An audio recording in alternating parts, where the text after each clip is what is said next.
And something really horrible has recently just happened. I don't know if you're aware.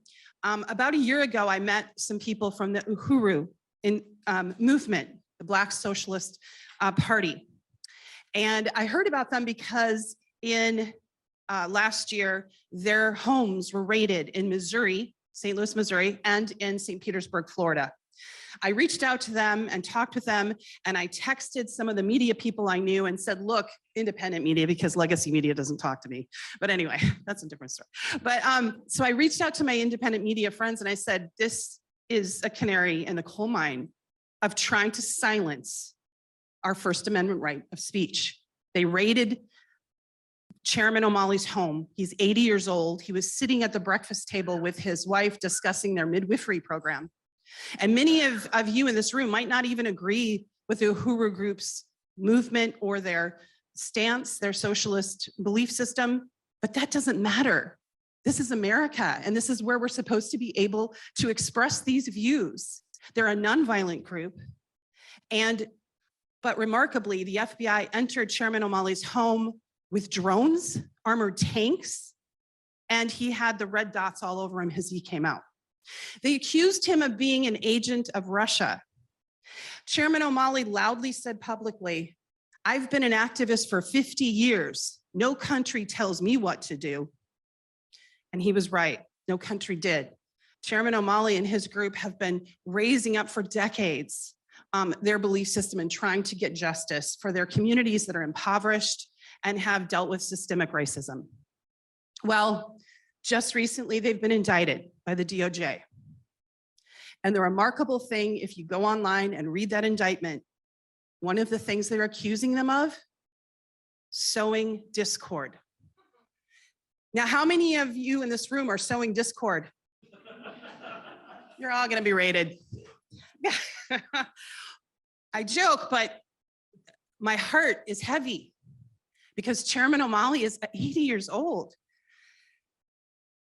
And they're gonna cage him and lock him up for up to a decade, accusing him of being a Russian agent, and he's not. And I'm emotional about this because every single one of us in this room is losing our fundamental constitutional right to freedom of speech. And Chairman O'Malley and his group deserve to be lifted. So those of you that can on social media, please read independently, don't just read the smears, because right now legacy media is just trying to make them sound like they are agents of Russia when they're not. So it's up to us to get the truth out there. To his credit, Tucker Carlson recently had him on the show. I'm a producer on the Kim Iverson show. She recently had the Chairman O'Malley before the indictment, and then after, she's been discussing it.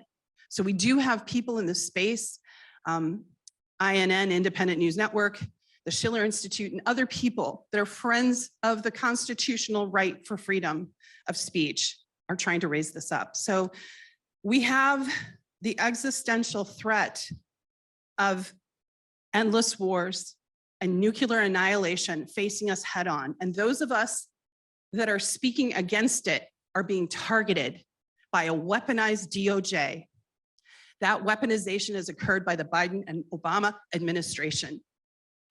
The thing about the Uhuru group that you might not know is that they disrupted, much like Jose. Where's Jose?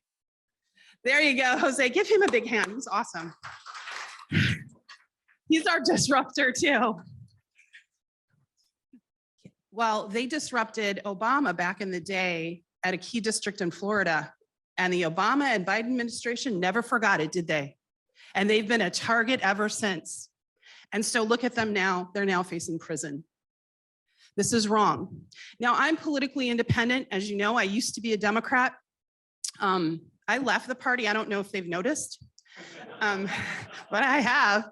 And I will never vote Democrat again. And while I appreciate some of the people that are trying to say they're anti-war within the Democratic Party, it's right now so rife with corruption and such a tool of the military-industrial complex, it needs to be upended before there can be any systemic change.